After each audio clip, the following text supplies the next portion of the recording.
नमस्कार दोस्तों, मैं प्रशांत चौधरी आपका इस ऑनलाइन प्लेटफॉर्म पर हार्दिक स्वागत करता हूं। देखो दोस्तों, आज से हम लॉ की क्लासेस शुरू कर रहे हैं और आगे आने वाली 10 से 15 क्लास के अंदर अंदर हम लॉ को अच्छे तरीके से कंप्लीट कर लेंगे। यानी जो भी एग्जाम के हिसाब से रिक्वायर्ड है उस सारे मैटर को हम कवर करके चलेंगे और जो रिक्वायर्ड नहीं है उसको हम छोड़ के चलेंगे, स्किप करते हुए चलेंगे। तो थोड़ी सी हम सिलेबस के ऊपर चर्चा कर लेते हैं। तो लॉ का जो सिलेबस है वो मेंशन है आरएस के पेपर थर्ड में।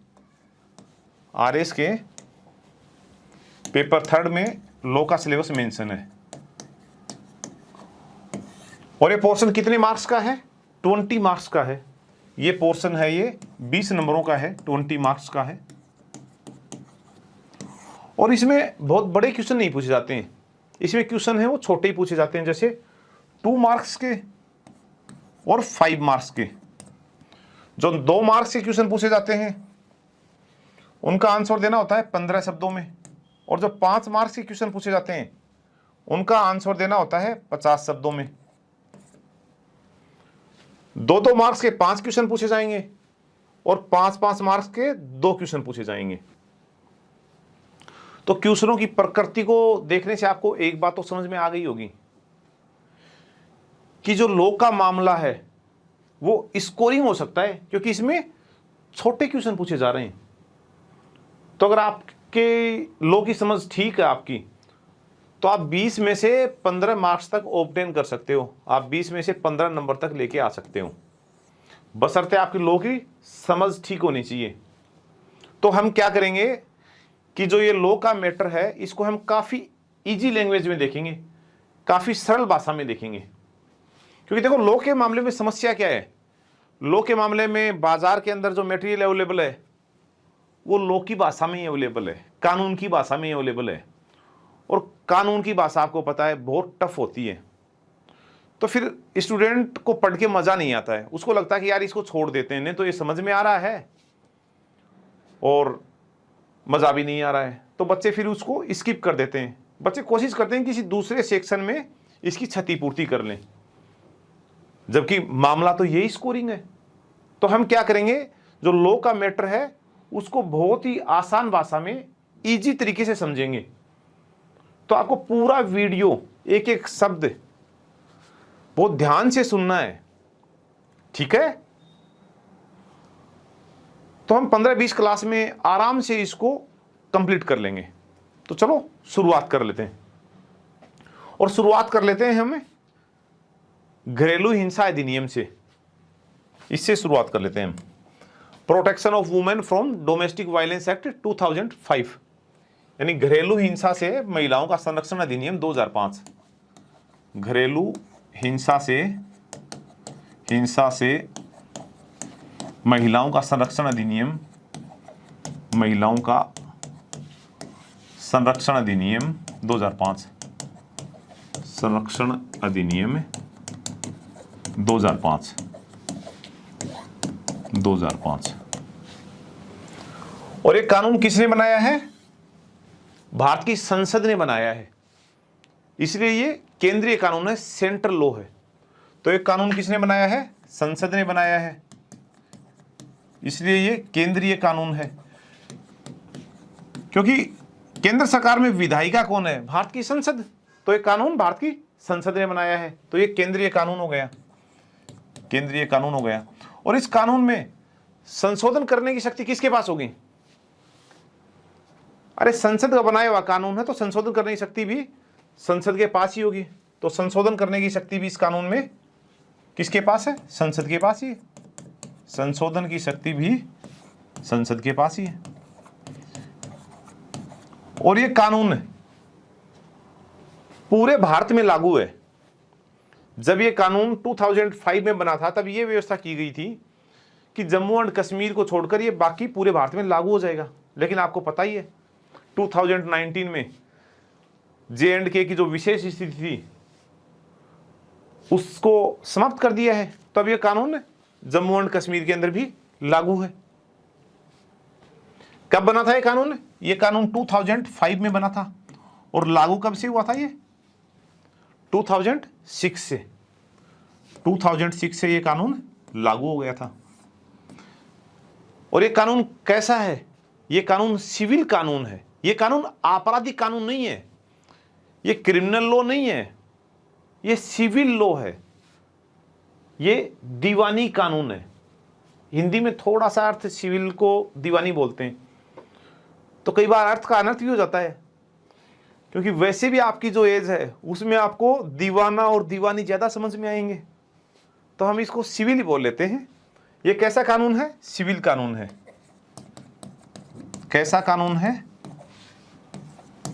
ये एक सिविल कानून है, दीवानी कानून है, सिविल कानून है। और लोगों को बहुत भ्रम है कि इस कानून के अंतर्गत सजा भी होती है। मैं स्पष्ट रूप से आप लोगों को बता दूं, इस कानून में सजा का कोई भी प्रावधान नहीं है। तो इस कानून में सजा का कोई भी प्रावधान नहीं है। सजा का कोई भी प्रावधान नहीं है। कोई भी प्रावधान नहीं है। कोई भी प्रावधान नहीं है। ये एक सिविल कानून है और इसमें सजा का कोई भी प्रावधान नहीं है। सजा केवल तभी होगी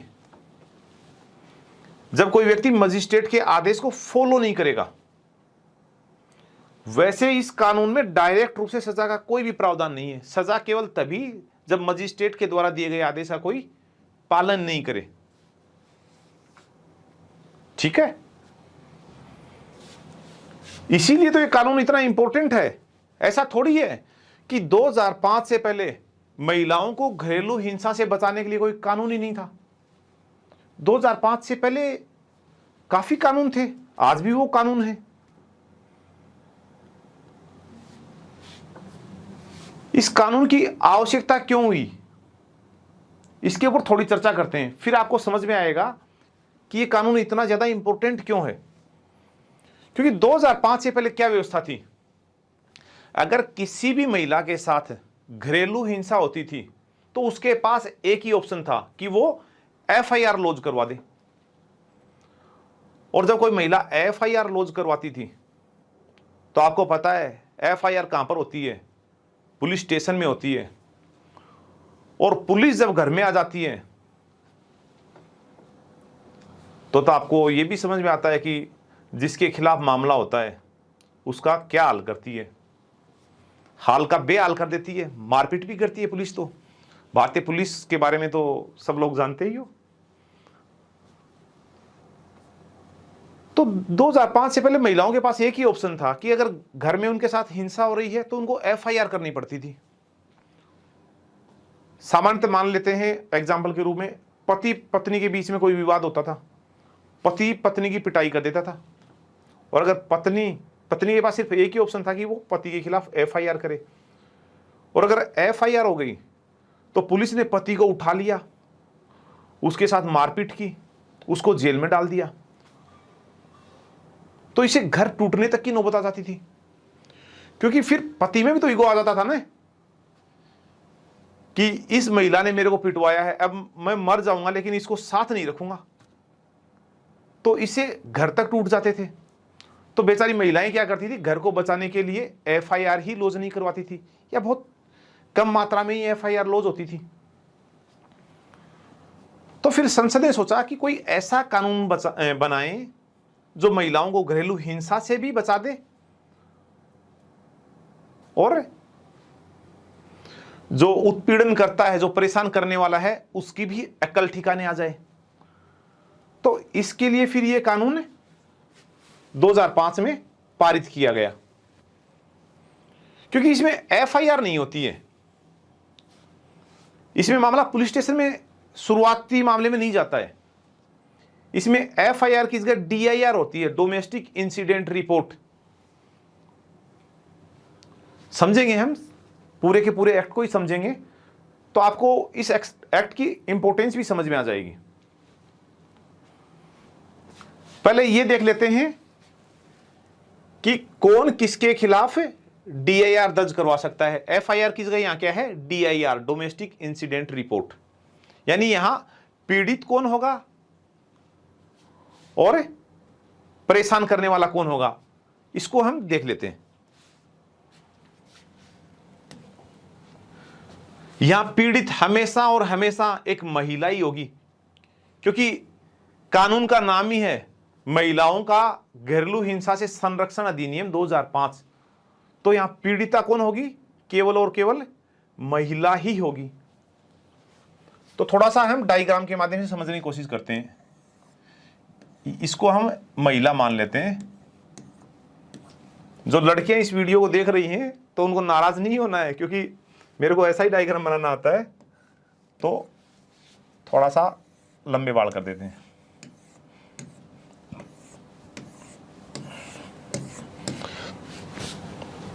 ये तो हो गई महिला।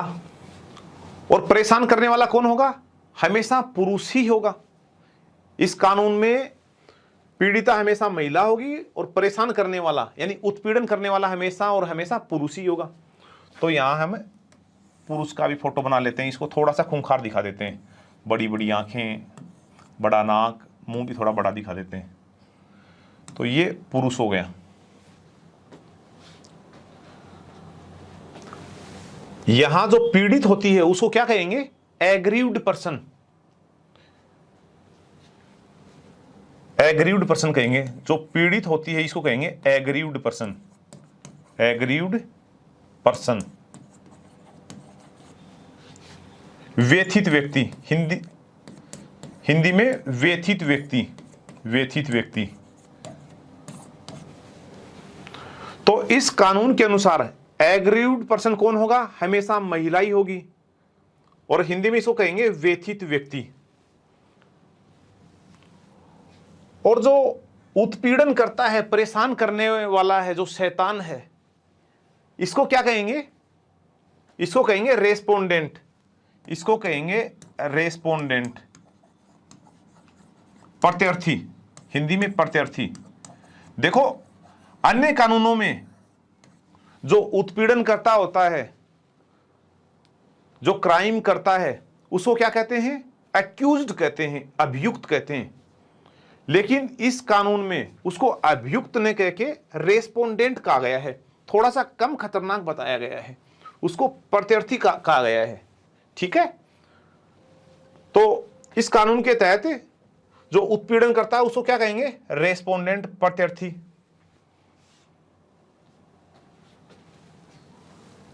और जो व्यथित व्यक्ति है और प्रत्यर्थी है, ये आपस में डोमेस्टिक रिलेशनशिप में होने चाहिए। ये आपस में डोमेस्टिक रिलेशनशिप में होने चाहिए।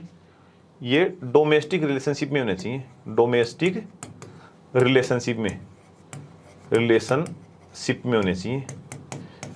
यानी हर कोई महिला हर किसी के खिलाफ डोमेस्टिक वायलेंस एक्ट के तहत मामला दर्ज नहीं कर सकती है। केवल महिला उसी पुरुष के खिलाफ मामला दर्ज कर पाएगी जो उसके साथ डोमेस्टिक रिलेशनशिप में है। डोमेस्टिक रिलेशनशिप का अर्थ समझ लेते हैं हम। डोमेस्टिक रिलेशनशिप का निर्माण होता है या तो विवाह से, या तो विवाह से, विवाह से। एग्जांपल से समझ लेते हैं। जैसे ये पुरुष है और इस कानून के तहत जो रेस्पोंडेंट है, जो प्रत्यर्थी है, वो हमेशा अडल्ट मेल ही होता है। अडल्ट मेल ही होता है, माइनर नहीं होता है, अडल्ट मेल ही होता है। ठीक है। तो डोमेस्टिक रिलेशनशिप में हम पहला देख लेते हैं विवाह से उत्पन्न संबंध।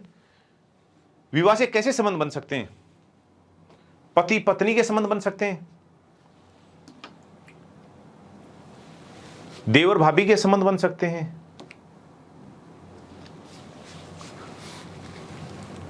ससुर और बहू, ये रिलेशन भी तो विवाह से ही उत्पन्न होते हैं। तो एक तो विवाह से उत्पन्न हुए संबंध वो आएंगे डोमेस्टिक रिलेशनशिप के अंदर। दूसरा, विवाह जैसी संस्था से उत्पन्न संबंध, विवाह जैसी संस्था से उत्पन्न संबंध, विवाह जैसी उत्पन्न संस्था से संबंध, उत्पन्न संस्था से संबंध। अरे आजकल भारतीय समाज में भी लिव एंड रिलेशनशिप बहुत कॉमन हो गया है, कोई बहुत बड़ी बात नहीं रही है। तो इसको इस एक्ट के अंदर भी मान्यता दी गई है। जैसे किसी अडल्ट मेल के साथ अगर कोई महिला पार्टनर रह रही है और उसको वो अडल्ट मेल परेशान करता है, तो उस महिला के पास विकल्प है कि वो इस एक्ट के तहत राहत की मांग कर सकती है, रिलीफ की मांग कर सकती है। तीसरा, रक्त संबंध। रक्त संबंध, डोमेस्टिक रिलेशनशिप में रक्त संबंध भी आएंगे। जैसे मां बेटे का संबंध हो गया, भाई बहन का संबंध हो गया, बाप और बेटी का संबंध हो गया। देखो, डोमेस्टिक वायलेंस एक्ट केवल पत्नी को ही सुरक्षा नहीं देता है, मां को भी सुरक्षा देता है, बहन को भी सुरक्षा देता है, बेटी को भी सुरक्षा देता है। पीड़िता होगी महिला ही, लेकिन वो बहन भी हो सकती है, बेटी भी हो सकती है, मां भी हो सकती है। और जो उत्पीड़न करता होगा वो एडल्ट मेल होगा, वो बाप भी हो सकता है, भाई भी हो सकता है, हस्बैंड भी हो सकता है, लिव इन रिलेशनशिप में रहने वाला पार्टनर भी हो सकता है। फोर्थ वन, डोमेस्टिक रिलेशनशिप में जैसे किसी को गोद ले लिया तो वो संबंध भी डोमेस्टिक रिलेशनशिप में आ जाएंगे। जैसे अडॉप्टेड मामला है, अडॉप्टेड मामला है, इसको दत्तक बोलते हैं। दत्तक ग्रहण से जो संबंध उत्पन्न होते हैं उनको भी डोमेस्टिक रिलेशनशिप में मानेंगे। ऐसे ही जैसे स्टेप बेटी वगैरह है तो उसको भी डोमेस्टिक रिलेशनशिप में मानेंगे। या जो पोषित बालक है, फोस्टर चाइल्ड है, उसको भी डोमेस्टिक रिलेशनशिप में मानेंगे। साथ ही जो डोमेस्टिक रिलेशनशिप का मामला है ये किसके अंदर अंदर होना चाहिए? एक साझी गृहस्थी के अंतर्गत होना चाहिए, शेयर हाउस होल्ड के अंतर्गत होना चाहिए। महिला पुरुष के खिलाफ तभी मामला दर्ज कर पाएगी जब वो डोमेस्टिक रिलेशनशिप में हो और साथ ही ये लोग आपस में एक साझी गृहस्थी के अंतर्गत रहते हों, शेयर हाउस होल्ड में रहते हों या किसी समय रहे हों। ये साझी गृहस्थी में या तो रह रहे हों या रहे हों, साझी गृहस्थी के अंतर्गत या तो रह रहे हों या रहे हों। अगर अलग अलग रह रहे हैं तब डोमेस्टिक वायलेंस एक्ट काम नहीं करेगा। निश्चित रूप से ये साझी गृहस्थी में या तो पहले रहे हों या रह रहे हों तभी महिला है वो डोमेस्टिक वायलेंस एक्ट का उपयोग कर पाएगी पुरुष के खिलाफ। और पुरुष पति भी हो सकता है, भाई भी हो सकता है, बेटा भी हो सकता है, कोई भी हो सकता है। जैसे भारतीय समाज में आपको पता है पितृसत्तात्मक समाज है और यहां अगर कोई बहन या बेटी ये कह देती है कि मैं तो मेरे हिसाब से शादी करूंगी, तो पिताजी के भाई के आंखों में खून उतर आता है कि अपनी मर्जी से कैसे शादी करेगी, शादी तो वहां होगी जहां हम तय करेंगे। तो फिर वो चाहे बहन हो, बेटी हो, उसके साथ मारपीट भी होती है, उसको धमकाया जाता है या उसकी जबरन कहीं दूसरी जगह शादी करने की कोशिश की जाती है। इसी तरह से मां को भी कई बार बेटा है वो प्रताड़ित करता है, ऐसा भी होता है। रक्त संबंध में बुआ वगैरह भी शामिल हो जाएंगी। अगर बुआ भी साझी गृहस्थी में रह रही है तो वो भी रक्त संबंधी है।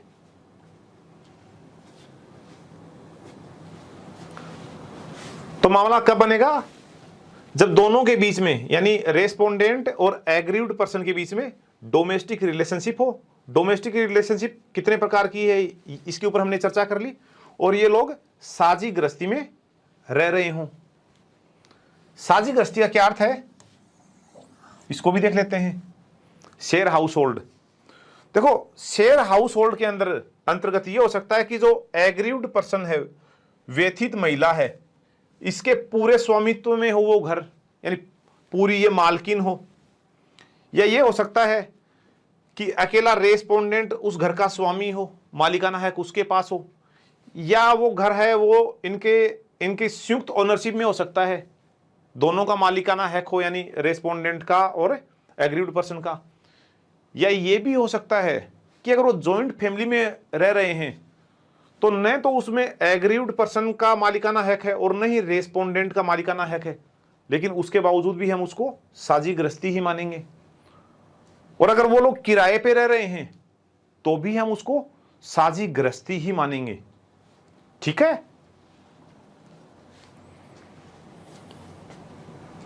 तो ये तो हमने थोड़ी सी शब्दावलियां देख ली। अब हम इस एक्ट के अंतर्गत कुछ और शब्दावलियों को देख लेते हैं।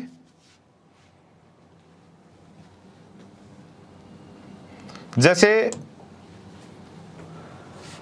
इस एक्ट के अंतर्गत ये बताया गया है कि जो रेस्पोंडेंट होगा वो घरेलू हिंसा कैसे कैसे कर सकता है, यानी घरेलू हिंसा के प्रकार बताए, प्रकारों को देख लेते हैं हम। घरेलू हिंसा के प्रकार, घरेलू हिंसा के प्रकारों को देख लेते हैं। घरेलू हिंसा के प्रकार यानी किसे घरेलू हिंसा माना जाएगा, घरेलू हिंसा के प्रकार। ये तो समझे कि घरेलू हिंसा माना किसे जाएगा। तो घरेलू हिंसा को हम 4 मोटे प्रकारों में वर्गीकृत कर लेते हैं, क्लासिफाइड कर लेते हैं। पहला तो आ गया शारीरिक हिंसा। शारीरिक हिंसा, इसको तो आप सब लोग समझते ही हो। अगर जो पुरुष है, डोमेस्टिक रिलेशनशिप में जो पुरुष है, अगर वो मारपीट करता है, लात घूंसे चलाता है, धक्का मारता है, चोटी पकड़े खींच लेता है, कमरे में बंद कर देता है या कहीं दूसरी जगह बंद कर देता है, यानी वो किसी भी प्रकार से अगर शारीरिक रूप से टॉर्चर कर रहा है तो उसको शारीरिक हिंसा मानेंगे। दूसरा, भावनात्मक और मानसिक हिंसा। भावनात्मक और मानसिक हिंसा, भावनात्मक और मानसिक हिंसा, और मानसिक हिंसा, मानसिक हिंसा। जैसे अगर वो पुरुष महिला के साथ अपमानजनक व्यवहार करता है, दूसरों के सामने उसका मजाक उड़ाता है, उसको धमकी वगैरह देता है कि अगर तूने मेरी ये बात नहीं मानी तो मैं सुसाइड कर लूंगा, अगर तूने मेरी ये बात नहीं मानी तो मैं तेरे भाई के साथ मारपीट कर लूंगा, तेरे मम्मी पापा को गाली गलौज कर दूंगा, तो ऐसी चीजों को मानेंगे भावनात्मक और मानसिक हिंसा के अंतर्गत। तीसरा है आर्थिक हिंसा। आर्थिक हिंसा, आर्थिक हिंसा। आर्थिक हिंसा में क्या क्या शामिल करेंगे? अगर कोई महिला पैसे वगैरह कमा रही है तो उससे उसकी कमाई छीन ली, तनख्वाह छीन ली, कमाई छीनना, तनख्वाह छीनना, तनख्वाह छीनना, उसे बार बार पैसे की डिमांड करना कि मेरे को इतने रुपए चाहिए, नहीं मैं परेशान करूंगा, या फिर महिला को खर्चे के लिए रुपए नहीं देना, इसको आर्थिक हिंसा में शामिल मानेंगे। और फोर्थ वन हो गई लैंगिक हिंसा। लैंगिक हिंसा या यौनिक हिंसा। सेक्सुअल हरासमेंट को यौनिक हिंसा ज्यादा ठीक रहेगा। यौनिक हिंसा, यौनिक हिंसा। इसके अंदर क्या शामिल करेंगे यौनिक हिंसा के अंतर्गत? जैसे महिला को अश्लील साहित्य पढ़ाना जबरन, या उसको जबरन अश्लील वीडियो दिखाना, या जबरन उसके साथ यौन संबंध बनाना, जैसे जिसको मैरिटल रेप भी बोलते हैं, तो जबरन यौन संबंध वगैरह बनाना, या अन्यों के सामने उसको यौन व्यवहार के लिए मजबूर करना, इसको हम मानेंगे यौनिक हिंसा में। तो घरेलू हिंसा के हमने 4 प्रकार देख लिए: शारीरिक हिंसा, भावनात्मक और मानसिक हिंसा, आर्थिक हिंसा और यौनिक हिंसा।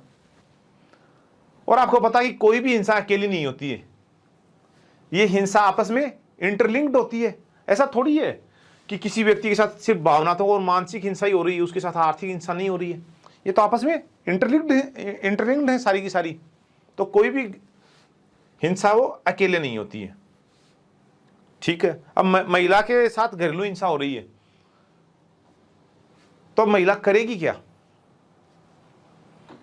क्या महिला DIR रिपोर्ट दर्ज करेगी या कोई और भी उसके बिना पर DIR रिपोर्ट दर्ज करने के लिए आवेदन कर सकता है? तो देखो, इसमें महिला खुद भी शिकायत कर सकती है कि मेरे साथ घरेलू हिंसा हो रही है। महिला के बिना पर कोई दूसरा व्यक्ति भी शिकायत कर सकता है। अगर कोई पड़ोसी भी देख रहा है कि इस महिला की तो रोज पिटाई हो रही है, इसके साथ तो घरेलू हिंसा हो रही है, तो वो भी शिकायत कर सकता है।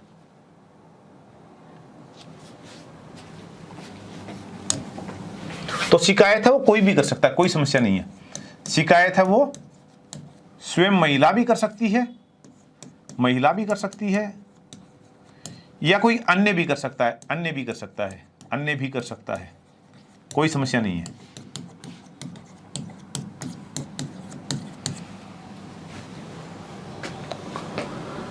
अब मैंने आपको बताया था कि यह मामला प्रथम दृष्टया पुलिस के पास नहीं जाता है।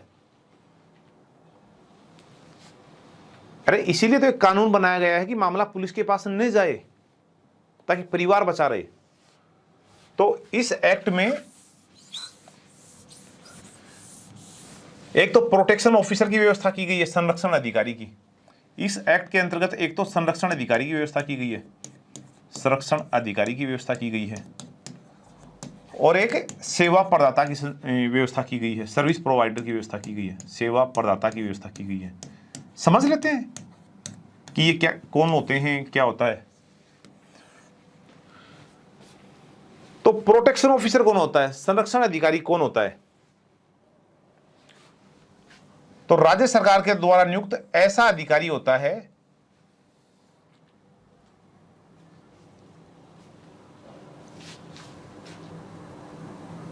जो महिला को उसकी एक तरह की कानूनी हेल्प करता है। कैसे, देख लेते हैं।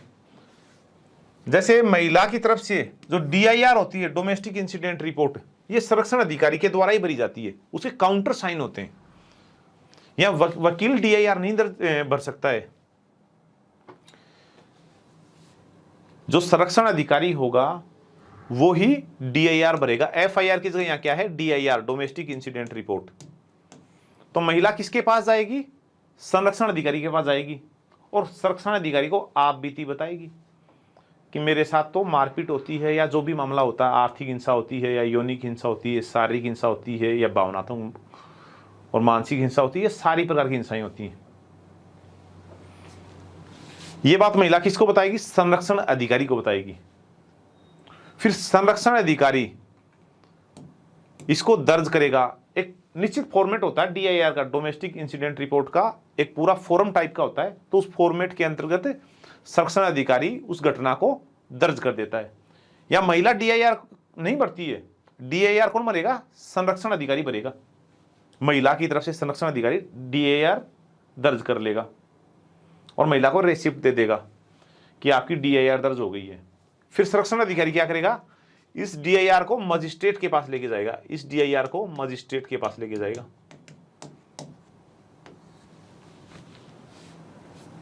ठीक है। फिर मजिस्ट्रेट जो भी आदेश देगा उसको उस उत्पीड़ित महिला और जो रेस्पोंडेंट होता है, उत्पीड़न करता है, उसके पास उस आदेश को पहुंचाने की जिम्मेदारी भी किसकी होती है, प्रोटेक्शन ऑफिसर की होती है। तो ये तो हो गया प्रोटेक्शन ऑफिसर। फिर एक नया नाम और आ गया, सेवा प्रदाता, सर्विस प्रोवाइडर। तो ये सर्विस प्रोवाइडर कौन होता है, तो सामान्यतः जो सर्विस प्रोवाइडर होता है वो या तो कोई NGO होता है, गैर सरकारी संगठन होता है, नॉन गवर्नमेंटल ऑर्गेनाइजेशन, जैसे कोई सेल्फ हेल्प ग्रुप भी हो सकता है, स्वयंसेवी संगठन भी हो सकता है। इस एक्ट के अंतर्गत क्या बताया गया है कि ऐसा कोई भी संगठन या संस्था जो विधिपूर्ण कार्यों से पीड़ित महिला को कुछ सहायता प्रदान करती है, उसको सेवा प्रदाता कहेंगे। और जो ये सेवा प्रदाता होगा, ये निश्चित रूप से स्टेट के पास पंजीकृत होना चाहिए, या तो सोसाइटी रजिस्ट्रेशन एक्ट 1860 के तहत, या कंपनी एक्ट 1956 या 2013 के तहत, या फिर किसी अन्य तरीके से ये स्टेट गवर्नमेंट के पास क्या होना चाहिए, रजिस्टर्ड होना चाहिए। इसको कहेंगे हम सेवा प्रदाता। अब सेवा प्रदाता का क्या रोल है? जैसे महिला के साथ घरेलू हिंसा हुई, मान लेते हैं उसके साथ मारपीट हुई, तो फिर उसको तुरंत चिकित्सकीय सहायता चाहिए, थोड़ी उसको विधिक सहायता भी चाहिए, उसको शेल्टर होम भी चाहिए, घर से अगर उसको निकाल दिया तो उसको शेल्टर होम भी चाहिए। तो ये सारी सर्विस कौन प्रोवाइड करवाता है महिला को? सेवा प्रदाता। सेवा प्रदाता। तो ये विभिन्न प्रकार की सुविधाएं अवेलेबल करवाता है, सेवा प्रदाता है। विभिन्न प्रकार की महिला, विभिन्न प्रकार से महिला को सपोर्ट करता है। उसका मेडिकल एग्जामिनेशन करवा देगा, उसको आपातकालीन चिकित्सा सुविधा अवेलेबल करवा देगा, उसको कुछ लीगल एड दे देगा। तो ये होता है सर्विस प्रोवाइडर। देखो सामान्यतः क्या होता है, सेवा प्रदाता जो संगठन होता है या जो संस्था होती है, इसमें अधिकतर महिलाएं होती हैं। जैसे विभिन्न राज्यों में अलग अलग सेवा प्रदाता होते हैं, लेकिन मोटे तौर पे वो एनजीओ ही होते हैं, और इसमें अधिकतर इस मामले में महिलाएं होती हैं। महिलाएं होती हैं जो इस एक्ट के अंतर्गत ऐसे संगठन में होती हैं। तो इसमें जो ये महिलाएं होती हैं, ये सामान्यतः क्या करती हैं, जिस महिला के साथ अत्याचार हो रहा है उसके घर का विजिट करती हैं। फिर जो पुरुष होता है, चाहे वो बेटे के रूप में हो, चाहे पिता के रूप में हो, चाहे पति के रूप में हो, चाहे लिव इन पार्टनर के रूप में हो, या बुआ है तो भतीजे के रूप में हो, उसको जाके समझाती हैं कि क्यों परेशान कर रहे हो, क्यों घरेलू हिंसा कर रहे हो। दूसरा, महिला को विभिन्न प्रकार की सहायता भी देती हैं। तो इस एक्ट के अंतर्गत इनको हम सेवा प्रदाता कहेंगे। इसके बाद हम ये देख लेते हैं कि इस एक्ट के अंतर्गत मजिस्ट्रेट कौन होता है। तो जो मजिस्ट्रेट होगा वो फर्स्ट क्लास जुडिशियल मजिस्ट्रेट होगा, प्रथम श्रेणी का न्यायिक अधिकारी होगा। फर्स्ट क्लास जुडिशियल मजिस्ट्रेट या मेट्रोपॉलिटन मजिस्ट्रेट। और किस क्षेत्र का होगा? जहां या तो महिला के साथ घरेलू हिंसा हो रही है, उस क्षेत्र के अंतर्गत जो जुडिशियल मजिस्ट्रेट आता है, या तो वो होगा, या जहां उत्पीड़ित महिला रह रही है, या जहां उत्पीड़नकर्ता पुरुष रह रहा है, वहां का जो मजिस्ट्रेट होगा वो क्या होगा? इस एक्ट के अंतर्गत मजिस्ट्रेट होगा। जहां भी महिला अपनी सुविधा के अनुसार DIR दर्ज करवाती है, वहां का मजिस्ट्रेट को क्या मानेंगे? फर्स्ट क्लास जुडिशियल मजिस्ट्रेट या मेट्रोपॉलिटन मजिस्ट्रेट। महिला जहां खुद रह रही है वहां भी DIR दर्ज करवा सकती है, या जहां उत्पीड़न करता रह रहा है वहां भी DIR दर्ज करवा सकती है, कहीं भी दर्ज करवा सकती है। थोड़ा सा हम देख लेते हैं कि मामला चलता कैसे है। जैसे महिला का उत्पीड़न हुआ, तो यहां तो हो गई महिला जिसका उत्पीड़न हुआ है, महिला का उत्पीड़न हो गया। मान लेते हैं महिला की पिटाई होगी, पत्नी मान लेते हैं जैसे, क्योंकि भारतीय समाज में ये बड़ी आम बात है कि लोग पत्नियों को पीटते भी हैं। तो मान लेते हैं महिला की पिटाई हो गई। अब इसके पास क्या ऑप्शन है? तो इसके पास ऑप्शन है कि ये प्रोटेक्शन ऑफिसर के पास जाए, संरक्षण अधिकारी के पास जाए, संरक्षण अधिकारी के पास जाए, संरक्षण अधिकारी के पास जाए।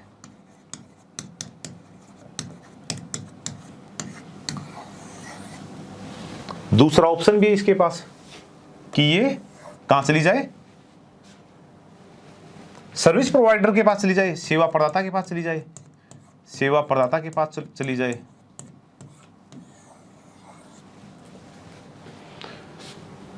तीसरा ऑप्शन है कि डायरेक्ट मजिस्ट्रेट के पास भी जा सकती है, डायरेक्ट मजिस्ट्रेट के पास भी जा सकती है, मजिस्ट्रेट के पास भी जा सकती है। और अगर ये बाय द वे पुलिस के पास चली जाती है, पुलिस के पास चली जाती है और ये कहती है कि मैं FIR लॉज तो नहीं करवाऊंगी, मुझे तो DIR दर्ज करनी है, तो फिर जो पुलिस होगी वो या तो इस महिला को सेवा प्रदाता के पास भेज देगी या संरक्षण अधिकारी के पास भेज देगी। यहां पुलिस की ये जिम्मेदारी है। अगर महिला FIR की जगह DIR दर्ज करवाना चाहती है, उस मामले में फिर पुलिस या तो इस महिला को सेवा प्रदाता के पास भेजेगी या फिर संरक्षण अधिकारी के पास भेजेगी। अगर महिला प्रोटेक्शन ऑफिसर के पास चली गई तो प्रोटेक्शन ऑफिसर क्या करेगा, महिला की तरफ से DIR दर्ज कर लेगा, डोमेस्टिक इंसिडेंट रिपोर्ट दर्ज कर लेगा। देखो डोमेस्टिक इंसिडेंट रिपोर्ट में क्या होता है, महिला के साथ क्या घटना हुई है, उसके साथ मारपीट हुआ है या कुछ और हुआ है,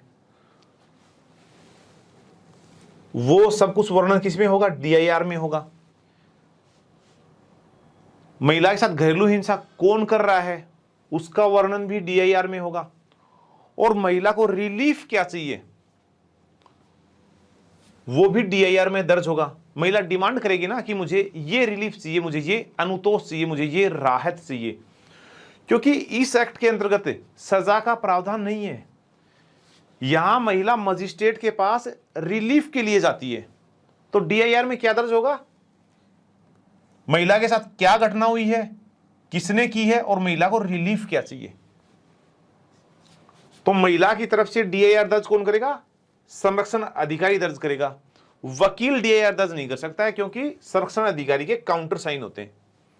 तो DIR दर्ज हो गई और फिर इस DIR को मजिस्ट्रेट के पास कौन भेजेगा, संरक्षण अधिकारी। फिर इस DIR को मजिस्ट्रेट के पास भेजेगा संरक्षण अधिकारी ही मजिस्ट्रेट के पास भेजेगा। ठीक है, एक कंडीशन तो ये बनती है। दूसरी कंडीशन, महिला सेवा प्रदाता के पास चली गई तो सेवा प्रदाता इसको संरक्षण अधिकारी के पास लेके जाएगा और फिर वो सेम मामला चलेगा। संरक्षण अधिकारी वो DIR फिल करेगा और फिर महिला को मजिस्ट्रेट के सामने प्रस्तुत करवा देगा।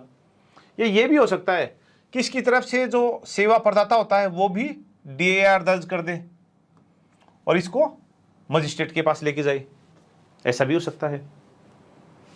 तीसरा, अगर महिला डायरेक्ट मजिस्ट्रेट के पास चली गई तो मजिस्ट्रेट संरक्षण अधिकारी को आदेश देगा। संरक्षण अधिकारी को क्या देगा, आदेश देगा कि DIR दर्ज करो और मेरे सामने वो DIR प्रस्तुत करो। तो मोटा मोटा मामला क्या आ गया हमारे सामने कि महिला है वो किसके पास गई, संरक्षण अधिकारी के पास। संरक्षण अधिकारी के पास संरक्षण अधिकारी ने महिला की तरफ से DIR दर्ज कर ली, डोमेस्टिक इंसिडेंट रिपोर्ट। इसका हिंदी क्या होगा डोमेस्टिक इंसिडेंट रिपोर्ट का, घरेलू घटना रिपोर्ट। DIR ही ठीक है, बोलने में ज्यादा इजी है। तो संरक्षण अधिकारी ने महिला की तरफ से DIR फिल कर दी और फिर इस DIR को किसके पास ले गया, मजिस्ट्रेट के पास ले गया। मजिस्ट्रेट के पास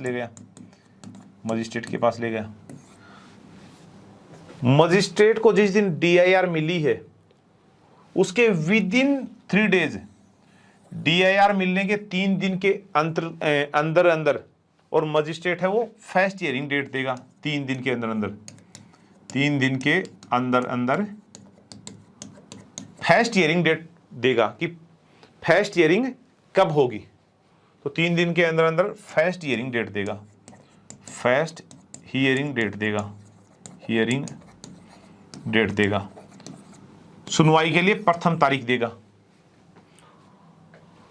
और फर्स्ट हियरिंग डेट से लेकर आगे आने वाले 60 दिनों के अंदर फर्स्ट हियरिंग डेट से आगे आने वाले 60 दिनों के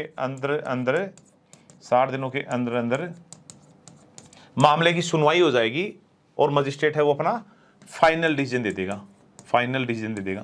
60 दिनों के अंदर अंतिम निर्णय दे देगा। यानी जिस दिन फर्स्ट हियरिंग होगी उससे लेके 60 दिन के अंदर मजिस्ट्रेट है वो फाइनल डिसीजन दे देगा कि महिला के साथ घरेलू हिंसा हुई है या नहीं हुई है। और अगर घरेलू हिंसा हुई है तो महिला ने जो राहत की मांग की है वो राहत उसको दी जाए या नहीं दी जाए। अब बार बार एक शब्द आ रहा है रिलीफ,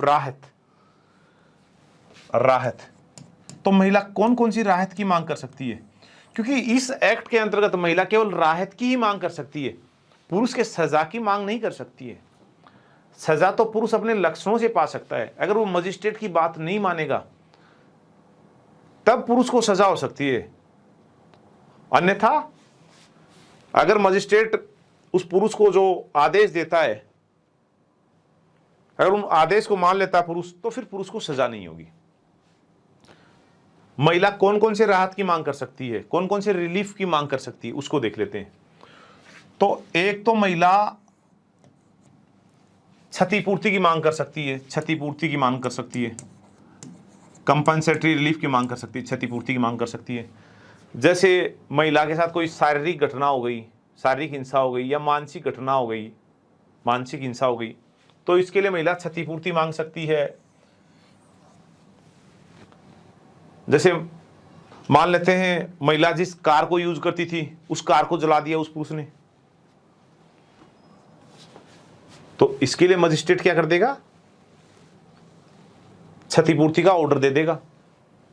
तो राहत है वो क्षतिपूर्ति के रूप में हो सकती है। महिला मेंटेनेंस भी मांग सकती है, गुजारा भत्ता भी मांग सकती है, मेंटेनेंस भी मांग सकती है, यानी एक तरह से हम आर्थिक राहत बोल देंगे इसको, आर्थिक राहत। बच्चों की कस्टडी मांग सकती है, बच्चों की कस्टडी मांग सकती है महिला, कस्टडी भी मांग सकती है। हिंदी में अभिरक्षा, बच्चों की अभिरक्षा ही मांग सकती है। 18 साल से जो छोटे बच्चे होते हैं उनकी अभिरक्षा ही मांग सकती है, कस्टडी मांग सकती है। इसके अलावा महिला सिक्योरिटी मांग सकती है, संरक्षण मांग सकती है कि ये पुरुष है, ये मेरे साथ मारपीट करता है, तो इससे मुझे बचाया जाए। तो फिर मजिस्ट्रेट जैसे आदेश जारी कर सकता है कि घर के जिस भाग में ये महिला रहती है, जिस शेयर हाउस होल्ड में ये महिला रहती है, उस भाग में ये जो शैतान पुरुष है, मारपीट करने वाला पुरुष है, घरेलू हिंसा करने वाला पुरुष है, ये उस भाग में प्रवेश नहीं करेगा। तो घर के उस भाग में उस पुरुष के प्रवेश को ही वर्जित किया जा सकता है। या अगर मजिस्ट्रेट को लगता है कि ये मानेगा नहीं, तो फिर मजिस्ट्रेट ये भी आदेश दे सकता है कि इस महिला को किसी दूसरे घर में रखा जाए, कहीं दूसरी जगह रखा जाए, और वो घर भी जिस घर में वो पहले से रह रही है उससे कम स्तर का नहीं हो। जैसी व्यवस्था में वो महिला रहने की आदी रही है, उसे कम स्तर का वो घर नहीं हो, उसका लेवल मेंटेन किया जाए उस महिला का। तो ऐसा आदेश भी मजिस्ट्रेट दे सकता है। तो ये विभिन्न प्रकार के रिलीफ हैं जिनकी डिमांड कौन करेगी, महिला करेगी। लेकिन देखो रिलीफ तो मिलता सा मिलेगा। फर्स्ट हियरिंग से लेके कम से कम 60 डेज का टाइम, 60 दिन का टाइम दिया गया है कि 60 दिन के अंदर अंदर फाइनल डिसीजन आ जाएगा। लेकिन आपको पता है कि भारत में न्यायालय कैसे काम करते हैं, कई बार तो 60 दिन की तुलना में 600 दिन भी लग जाते हैं। तो तब तक क्या हो, महिला पिटती थोड़ी रहे। तो इस दौरान मजिस्ट्रेट क्या कर देगा, अंतरिम राहत की व्यवस्था कर सकता है, अंतरिम राहत की व्यवस्था कर सकता है, अंतरिम राहत की। अगर मजिस्ट्रेट को लगता है कि वास्तव में इस महिला के साथ घरेलू हिंसा हो रही है, तो वो अंतरिम राहत के लिए आदेश जारी कर देगा, अंतरिम राहत के लिए आदेश जारी कर देगा, आदेश जारी कर देगा। और इस आदेश को फॉलो कौन करवाएगा, जो भी रिलीफ ऑर्डर मजिस्ट्रेट जारी करेगा इसको लागू कराएगा प्रोटेक्शन ऑफिसर, इसको लागू कराएगा प्रोटेक्शन ऑफिसर। जैसे मजिस्ट्रेट ने रिलीफ ऑर्डर जारी कर दिया, राहत आदेश जारी कर दिया महिला के पक्ष में, तो ये राहत आदेश किसके पास आएगा, प्रोटेक्शन ऑफिसर के पास आएगा, संरक्षण अधिकारी के पास आएगा। और संरक्षण अधिकारी विद इन 2 डेज इसको रेस्पोंडेंट के पास भेजेगा, रेस्पोंडेंट के पास भेजेगा, प्रत्यार्थी के पास भेजेगा।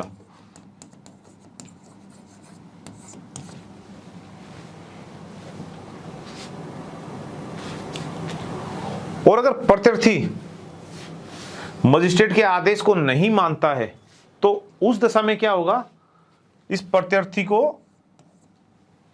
1 साल तक की सजा हो सकती है, या फिर 20,000 तक का जुर्माना हो सकता है, या 20,000 तक का जुर्माना हो सकता है, या फिर दोनों भी हो सकते हैं।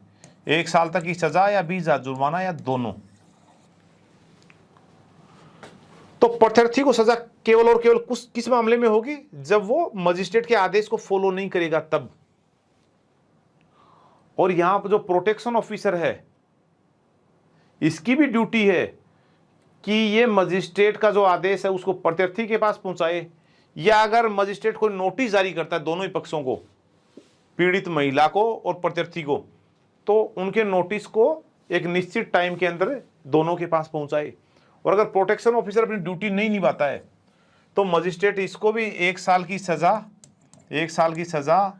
या 20,000 जुर्माना या दोनों से दंडित कर सकता है। तो प्रोटेक्शन ऑफिसर भी अपनी ड्यूटी इससे डरता हुआ ठीक से निभाता है। ठीक है, अब मान लेते हैं मजिस्ट्रेट ने अंतिम निर्णय दे दिया,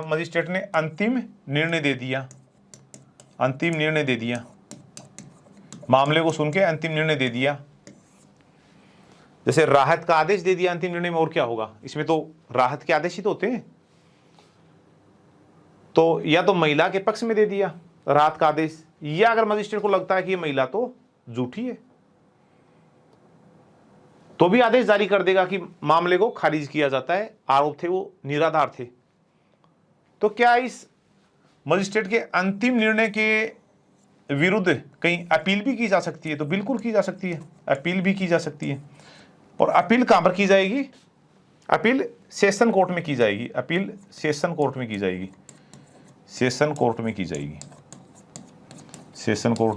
की जाएगी। जो ही मजिस्ट्रेट का निर्णय आया, फिर निर्णय की कॉपी जिसको बाद में मिलती है, चाहे वो पीड़िता हो चाहे उत्पीड़न करता हो, तो उसके आगे आने वाले 30 दिनों के अंदर सेशन कोर्ट में अपील की जा सकती है। तो ये है डोमेस्टिक वायलेंस एक्ट। थोड़ा सा हम देख लेते हैं कुछ अगर बचा हुआ हो तो।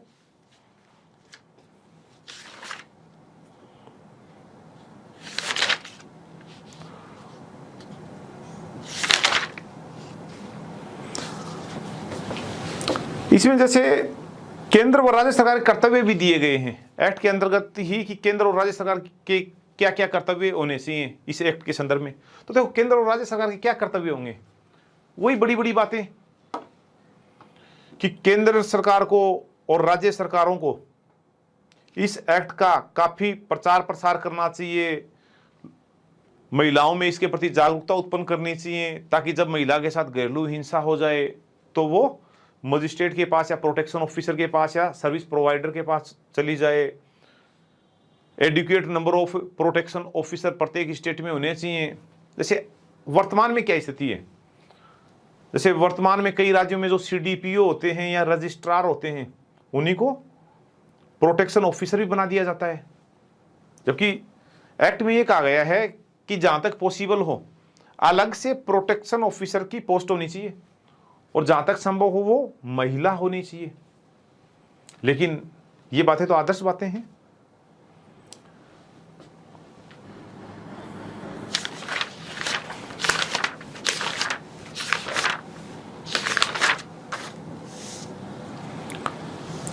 और भारत में अगर घरेलू हिंसा की बातचीत करें तो क्या ये समाज का जो तथाकथित निचला तबका है, गरीब वर्ग है, उसी में घरेलू हिंसा होती है या पूरे समाज में ही होती है? यानी क्या घरेलू हिंसा का मेन कारण गरीबी है, या फिर जो उत्पीड़न करता है उसके द्वारा घरेलू हिंसा के आचरण को अपनाना है? देखो घरेलू हिंसा का कारण न तो शराब है न गरीबी है, पूरे भारतीय समाज में महिलाओं के साथ घरेलू हिंसा होती है। इसका मेन कारण क्या है? जो रेस्पोंडेंट है, जो प्रत्यर्थी है, उसके द्वारा हिंसा के व्यवहार को अपनाना। इसमें गरीबी या इस तरह कोई भी कारण नहीं है। ठीक है बच्चों, बाकी मैं आपको हैंड रिटन नोट्स हैं वो अवेलेबल करवाई दूंगा। So thank you very much. अब हम नेक्स्ट मिलेंगे पोक्सो एक्ट में। Okay, thank you.